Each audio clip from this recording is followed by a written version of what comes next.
Hi friends, ഞാൻ Sahal Kanjippuzha. Info മീഡിയയുടെ online ക്ലാസ്സിലേക്ക് സ്വാഗതം. കോവിഡ്-19 പശ്ചാത്തലത്തിൽ പലവിധ ഓൺലൈൻ സംവിധാനങ്ങളും ഉപയോഗിച്ചുകൊണ്ട് നിങ്ങൾ ക്ലാസ്സുകൾ അറ്റൻഡ് ചെയ്തുകൊണ്ടിരിക്കുകയാണെന്ന് പ്രതീക്ഷിക്കുന്നു. പല വിദ്യാർത്ഥി സുഹൃത്തുക്കളും, പ്രത്യേകിച്ച് SSLC വിദ്യാർത്ഥികൾ, അവർക്ക് നോട്ട്സുകൾ ലഭ്യമല്ല എന്ന തരത്തിൽ ഒരു ആശങ്ക പങ്കുവച്ചു. അതിൻ്റെ അടിസ്ഥാനത്തിലാണ് ഞങ്ങൾ ക്ലാസ്സിൻ്റെ കൂടെ നോട്ട്സ് കൂടി നിങ്ങളിലേക്ക് എത്തിക്കുക എന്ന ഈ ഒരു ഉദ്യമത്തിന് തുടക്കം കുറിച്ചത്. അപ്പോൾ നിങ്ങൾ പ്രധാനമായിട്ട് ശ്രദ്ധിക്കേണ്ടത്, നിങ്ങളുടെ അടുത്ത് സ്റ്റഡി മെറ്റീരിയൽസ്, ബുക്ക്, പേന, ടെക്സ്റ്റ് തുടങ്ങിയവ അടുത്ത് തന്നെ ഉണ്ടായിരിക്കണം. നാം ഇവിടെ ആദ്യം ചർച്ച ചെയ്യുന്നത് സോഷ്യൽ സയൻസിൻ്റെ ആദ്യ ഭാഗം, ഫസ്റ്റ് ടെക്സ്റ്റായ ഹിസ്റ്ററിയുടെ ആദ്യത്തെ ചാപ്റ്ററാണ് ചർച്ച ചെയ്യാൻ ഉദ്ദേശിക്കുന്നത്. അതിൽ ഒന്നാമത്തെ പാഠം revolutions that's influenced the world, ലോകത്തെ സ്വാധീനിച്ച മഹത്തായ വിപ്ലവങ്ങൾ എന്ന പാഠഭാഗത്തിലേക്ക് നമുക്ക് കടക്കാം. 19-ാം നൂറ്റാണ്ട് ലോകചരിത്രത്തിൽ പ്രധാനമായ വിപ്ലവങ്ങൾ പിറന്ന നൂറ്റാണ്ട്.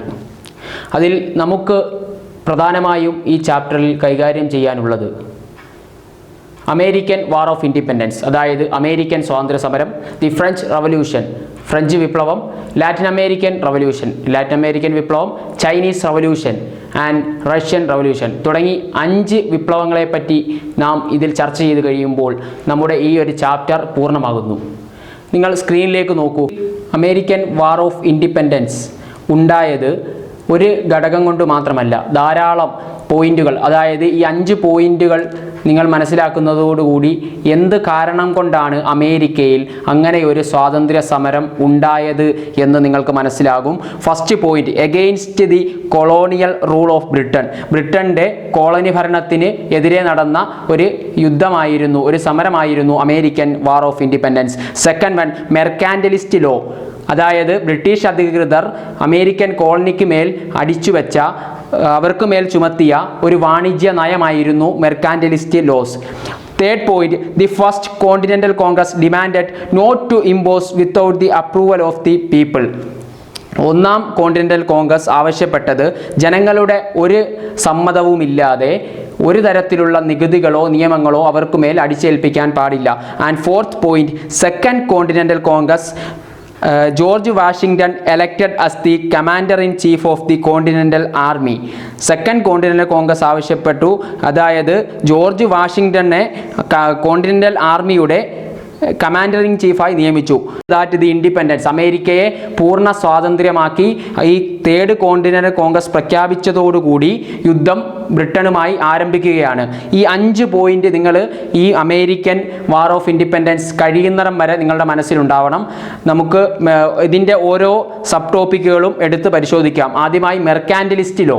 ബ്രിട്ടീഷുകാർ അമേരിക്കൻ കോളനിയെ ഏത് വിധേനയാണ് വീക്ഷിച്ചിരുന്നത്, ഏത് വിധേനയാണ് അതിനെ കണ്ടിരുന്നത് എന്ന് നമുക്ക് പരിശോധിക്കാം.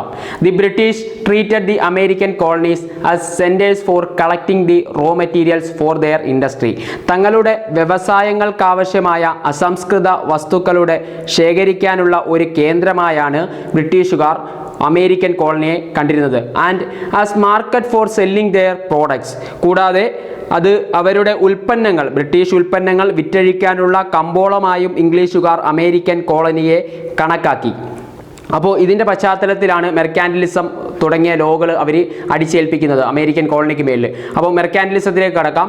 This policy implemented by the British merchants with the help of their motherland in the American colonies is known as mercantilism. Mercantilism എന്താണെന്ന് നോക്കിക്കോളൂ. മാതൃരാജ്യമായ ഇംഗ്ലണ്ടിൻ്റെ സഹായത്താൽ കച്ചവടക്കാർ ഈ കോളനികളിൽ നടപ്പാക്കിയ വാണിജ്യ നയം മെർക്കന്റലിസം എന്ന പേരിൽ അറിയപ്പെടുന്നു. പിന്നെ അതുപോലെ തന്നെ മെർക്കന്റലിസത്തിൻ്റെ ഭാഗമായി നമുക്ക് ഒരു 5 നിയമങ്ങൾ കൂടി പഠിക്കാനുണ്ട്. നിങ്ങളുടെ പുസ്തകത്തിൽ 11-ാം പേജിൽ, പേജ് നമ്പർ 11-ൽ നിങ്ങൾക്ക് താഴെ ഒരു ബോക്സ്, ഒരു ചാർട്ട് നിങ്ങൾക്ക് കാണാം. അത് ഒന്ന് വിശദീകരിച്ച് തരാം. അവയിൽ ചിലത് നമുക്ക് പരിചയപ്പെട്ടു തുടങ്ങാം. ഒന്നാമത്തെ point, first point, the goods two and from the colonies must be carried only in British ships or ships built in the British colonies. കോളനികളിൽ നിന്നോ കോളനികളിലേക്കോ സാധനങ്ങൾ കൊണ്ടുപോകുന്നത് ഇംഗ്ലീഷ് കപ്പലുകളിലോ കോളനികൾ നിർമ്മിച്ച കപ്പലുകളിലോ മാത്രമായിരിക്കണം. And second point, products of the colonies like sugar, wool, cotton, tobacco, etc. could only exported to England.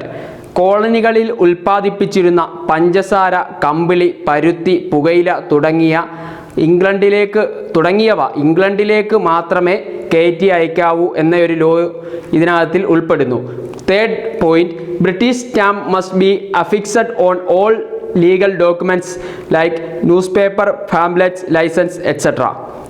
കോളനികളിലെ നിയമപരമായ പ്രമാണങ്ങൾ, വർത്തമാന പത്രങ്ങൾ, ലഘുലേഖകൾ, ലൈസൻസുകൾ തുടങ്ങിയവയ്ക്കെല്ലാം ഇംഗ്ലണ്ടിൻ്റെ മുദ്ര പതിപ്പിക്കണം. അതിലൂടെ അവർക്ക് ഒരു വരുമാനം, ഭീമമായ ഒരു വരുമാനം തന്നെ വന്നു ചേർന്നിരുന്നു. And fourth point, colonies must provide food and quarters for the British troops which were maintained in the colonies. അതായത് കോളനികളിൽ നിലനിർത്തിയിട്ടുള്ള ഇംഗ്ലീഷുകാരുടെ സൈന്യത്തിനുള്ള താമസ സ്ഥലം, അത്യാവശ്യ സൗകര്യങ്ങളെല്ലാം തന്നെ കോളനിക്കാർ നൽകണം എന്ന വ്യവസ്ഥ മെർക്കന്റലിസ്റ്റ് ലോയിൽ ഉൾപ്പെടുന്നു.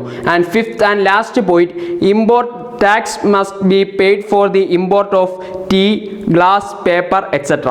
കോളനികളിലേക്ക് ഇറക്കുമതി ചെയ്യുന്ന തേയില, ഗ്ലാസ്, കടലാസ് എന്നിവയ്ക്ക് ഇറക്കുമതി ചുങ്കം നിർബന്ധമായും കോളനി നിവാസികളിൽ അടിച്ചേൽപ്പിച്ചു. അതോടുകൂടി പ്രശസ്തമായ ബോസ്റ്റൺ ടീ പാർട്ടി എന്ന ഒരു സംഭവം നിങ്ങൾക്ക് അവിടെ അധിക വായനയ്ക്ക് കൊടുത്തിട്ടുണ്ട്. അത് പറയുന്നത് ഡിസംബർ 1773 നങ്കൂരമിട്ട ഒരു ഇംഗ്ലീഷ് കപ്പലിൽ കയറി അതിലുണ്ടായിരുന്ന തേയിലപ്പെട്ടികൾ അമേരിക്കൻ കോളനിയിലെ ജനതകൾ കടലിലേക്ക് വലിച്ചെറിഞ്ഞു. അതാണ് പ്രശസ്തമായ ബോസ്റ്റൺ ടീ പാർട്ടി എന്ന പേരിൽ അറിയപ്പെടുന്നത്. അതൊക്കെ മെർക്കന്റലിസത്തിൻ്റെ ഭാഗമായി ഉണ്ടായതാണ്. അതുപോലെ തന്നെ ഇംഗ്ലീഷുകാരുടെ ഈ ചൂഷണത്തിനെതിരെ പോരാടാൻ ചില ചിന്തകരുടെ ആശയങ്ങൾ വളരെ പ്രയോജനപ്പെടുത്തി അവർക്ക് പ്രചോദനം നൽകി.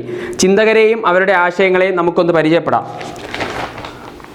ജോൺ ലോക്ക് ഇംഗ്ലീഷുകാരുടെ ചൂഷണത്തിനെതിരെ ശബ്ദിച്ച ഒരു വ്യക്തിയാണ്. അദ്ദേഹം പറയുന്നത് നിങ്ങൾക്ക് ഇവിടെ സ്ക്രീനിൽ ഹൈലൈറ്റ് ചെയ്ത് കാണിച്ചിട്ടുണ്ട്, ശ്രദ്ധിക്കുക. ജോൺ ലോക്കിൻ്റെ പ്രസ്താവനയാണ്. Everyone has some fundamental rights, no government has the right to suspend them. എല്ലാ മനുഷ്യന്മാർക്കും ചില മൗലിക അവകാശങ്ങളുണ്ട്, അതിനെ ഹനിക്കാൻ ഒരു ഗവൺമെൻറ്റിനും അവകാശമില്ല എന്ന ജോൺ ലോക്കിൻ്റെ പ്രസ്താവന, അദ്ദേഹത്തിൻ്റെ ആ ഐഡിയോളജി ജനങ്ങളിൽ വലിയ പ്രതീക്ഷയുണ്ടാക്കി. അതുപോലെ തന്നെ മറ്റൊരു ചിന്തകനായ തോമസ് പെയിൻ, അദ്ദേഹത്തിൻ്റെ പ്രസ്താവന കൂടി ശ്രദ്ധിക്കൂ. There is some absurd in supposing a continent perpetually governed by a foreign power. ഏതെങ്കിലും ഒരു വിദേശ ശക്തി, അതായത് ഇംഗ്ലണ്ട്, ഈ വൻകര, അതായത് വടക്കേ അമേരിക്കൻ വൻകര ദീർഘകാലം കീഴടക്കി കഴിയാമെന്നത് യുക്തിക്ക് നിരക്കുന്നതല്ല എന്നതാണ് തോമസ് പെയിനും പ്രസ്താവിച്ചത്. ഈ രണ്ട് ചിന്തകന്മാരുടെയും പ്രസ്താവനകൾ മുന്നോട്ടുള്ള അവർക്ക് ബ്രിട്ടീഷ് ചൂഷണത്തിനെതിരെ പോരാടാൻ അമേരിക്കയിലെ ജനങ്ങൾക്ക് ഒരു പ്രചോദനം നൽകി, അവർക്കൊരു ഉദ്ബോധനം നൽകി. ദി എൻറ്റയർ കോണ്ടിനെൻ്റൽ അസംബ്ലീസ്, ഞാൻ പോയിന്റ് വൈസ് പറയുന്നത് സ്ക്രീനിൽ നിങ്ങൾക്ക് കാണാം. The delegates of all the colonies expect Georgia met at Philadelphia in 1774 to protest against the policies and rules imposed by England. Georgia ഒഴികെയുള്ള മറ്റ് കോളനിയിലെ രാജ്യങ്ങൾ മാതൃരാജ്യമായ ഇംഗ്ലണ്ടിൻ്റെ നയങ്ങൾക്കും നിയമങ്ങൾക്കും എതിരെ പ്രതികരിച്ചുകൊണ്ട് ഫിലാഡൽഫിയയിൽ ചേർന്ന ഒരു യോഗമാണ് ഒന്നാം കോണ്ടിനെൻ്റൽ കോൺഗ്രസ് എന്ന പേരിൽ അറിയപ്പെടുന്നത്. ഈ കോണ്ടിനെൻ്റൽ കോൺഗ്രസ് പ്രധാനമായും ലക്ഷ്യം വെച്ചത് people of the colonies submitted a petition to the king of England. ഈ സമ്മേളനത്തിലൂടെ ഇംഗ്ലണ്ടിലെ രാജാവിനെ ഒരു നിവേദനം അവർ തയ്യാറാക്കി നൽകുകയുണ്ടായി. ദേ ഡിമാൻഡഡ്, എന്താണ് അവർ ആവശ്യപ്പെട്ടത്? The revocation of the regulations enforced on industry and commerce and not to impose tax without the approval of the people. വ്യവസായത്തിനും വ്യാപാരത്തിനും ഏർപ്പെടുത്തിയ നിയന്ത്രണങ്ങൾ എടുത്തു കളയണമെന്നും തങ്ങളുടെ അനുവാദമില്ലാതെ ഒരു തരത്തിലുള്ള നികുതികളും തങ്ങൾക്കുമേൽ അടിച്ചേൽപ്പിക്കരുത് എന്നുമുള്ള ഒരു നിവേദനം രാജാവിന് കൈമാറിയെങ്കിലും ആ ഒരു പ്രശ്നത്തിനുള്ള പരിഹാരത്തിനായി അമേരിക്കൻ കോളനിയിലെ ജനങ്ങൾ ഒന്നാം കോണ്ടിനെൻ്റൽ കോൺഗ്രസിൽ ഒരു പെറ്റീഷൻ സമർപ്പിച്ചെങ്കിലും രാജാവ് അത് പരിഹരിക്കേണ്ടതിന് പകരം ഒരു സൈന്യത്തെ അയച്ചുകൊണ്ട് but the king send a military force to suppress the people. അമേരിക്കയിലെ കോളനി ജനതയെ അടിച്ചമർത്താൻ രാജാവ് ഒരു സൈന്യത്തെ തന്നെയാണ് നിയോഗിച്ചത്. This led to the war between England and colonies. ഈ ഒരു സംഭവം ഇംഗ്ലണ്ടും അമേരിക്കൻ കോളനിയിലെ ജനങ്ങളും തമ്മിൽ ഒരു യുദ്ധമുണ്ടാവാൻ തന്നെ കാരണമായി. ദി സെക്കൻഡ് കോണ്ടിനെൻ്റൽ കോൺഗ്രസ്, രണ്ടാം കോണ്ടിനെൻ്റൽ സമ്മേളനത്തിൻ്റെ സവിശേഷതകൾ നമുക്ക് പരിശോധിക്കാം. It held at Philadelphia in 1775. ഇത് രണ്ടാം കോണ്ടിനെൻ്റൽ കോൺഗ്രസും നടന്നത് എവിടെയാണ്? ഫിലാഡൽഫിയയിൽ തന്നെയാണ്. George Washington elected as the commander in chief of the Continental Army. രണ്ടാം കോണ്ടിനെൻ്റൽ കോൺഗ്രസ് ജോർജ് വാഷിങ്ടനെ കോണ്ടിനെൻ്റൽ സൈന്യത്തിൻ്റെ തലവനായി തിരഞ്ഞെടുത്തു. During this time through the pamphlet titled common sense by Thomas Paine, it declared that it was wise for the Americans to break the ties with Britain.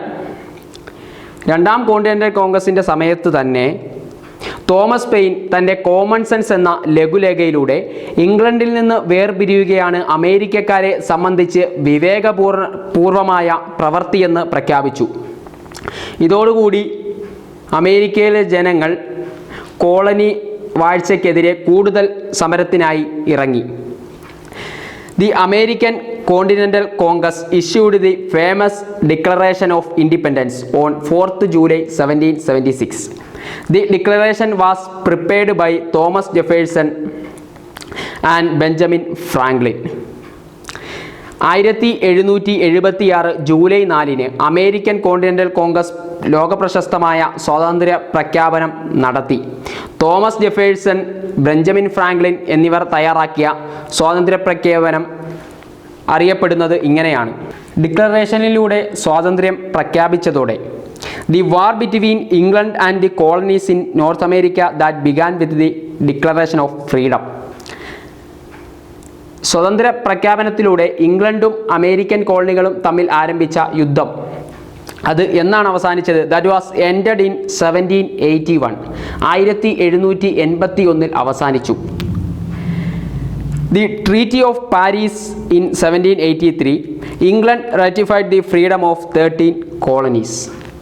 1783 Paris ഉടമ്പടിയോടുകൂടി England അമേരിക്കയിലെ കോളനികൾക്ക് പൂർണ്ണമായ സ്വാതന്ത്ര്യം അംഗീകരിച്ചു. യുദ്ധത്തിൻ്റെ അവസാനമായി കോളനികൾക്ക് സ്വാതന്ത്ര്യം ഇംഗ്ലണ്ട് നൽകി. അതോടുകൂടി ഭരണഘടന തയ്യാറാക്കണം എന്ന ഒരു വലിയ ലക്ഷ്യത്തിലേക്ക് അമേരിക്കൻ ജനത കടന്നു വന്നു. ഭരണഘടന ഉണ്ടാക്കാൻ വേണ്ടി the constitution convention held at Philadelphia. ഫിലാഡൽഫിയയിൽ ഒരു കോൺസ്റ്റിറ്റ്യൂവൻ കൺവെൻഷൻ വിളിച്ചു ചേർത്തു. Under the leadership of James Madison.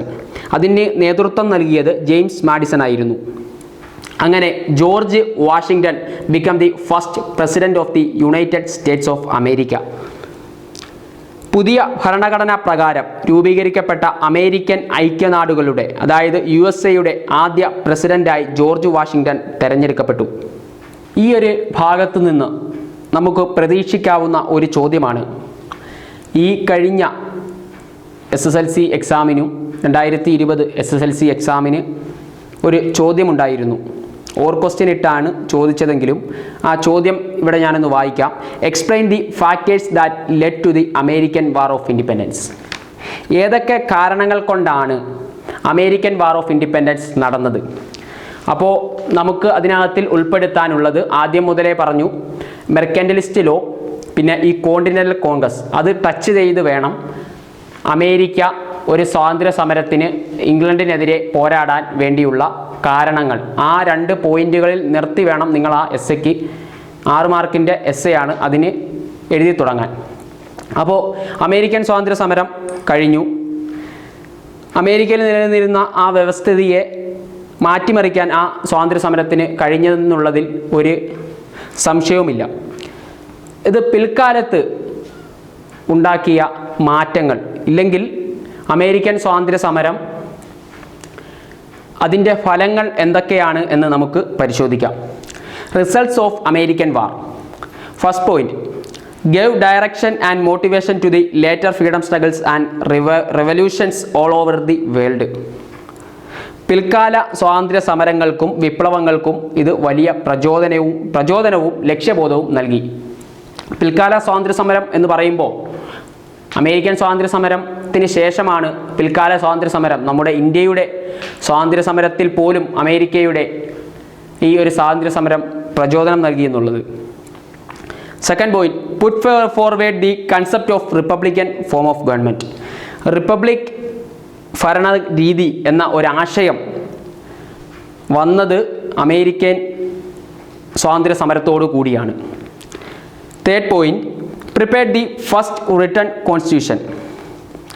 ലോകത്ത് ആദ്യമായി തന്നെ എഴുതപ്പെട്ട, അതായത് ലിഖിത ഭരണഘടന എന്ന ഒരു വലിയ കൺസെപ്റ്റ് ഉണ്ടായത്, ആ ഒരു ഭരണഘടന ഉണ്ടായത് അമേരിക്കയുടെ വാർ ഓഫ് ഇൻഡിപെൻഡൻസിന് ശേഷമാണ്. And fourth point, contribution to the concept of federal system that ensured freedom authority in the union. അവസാനമായി ഫെഡറലിസം എന്ന ആശയം ലോകത്ത് നൽകപ്പെട്ടു. അത് എന്തെന്ന് വെച്ചാൽ സംസ്ഥാനങ്ങൾക്ക് കൂടുതൽ സ്വാതന്ത്ര്യം നൽകി അതിന് കൂടുതൽ അധികാരം നൽകുക എന്നുള്ളതാണ് ഫെഡറൽ കൺസെപ്റ്റ് കൊണ്ട് ഉദ്ദേശിക്കുന്നത്. അത് ലോകത്തിന് നൽകിയത് അമേരിക്കൻ വാർ ഓഫ് ഇൻഡിപെൻഡൻസിൻ്റെ ഒരു ഫലമായാണ്. No taxation without representation. 18-ാം നൂറ്റാണ്ടിൻ്റെ രണ്ടാം പകുതിയിൽ വടക്കേ അമേരിക്കയുടെ വിവിധ ഭാഗങ്ങളിൽ മുഴങ്ങിക്കേട്ട ഒരു മുദ്രാവാക്യം, പ്രാതിനിധ്യമില്ലാതെ നികുതിയില്ല. ഇത് നിങ്ങളുടെ എക്സാമിന് 1 മാർക്കായി വളരെ പ്രതീക്ഷിക്കാവുന്ന ഒരു ചോദ്യമാണ്.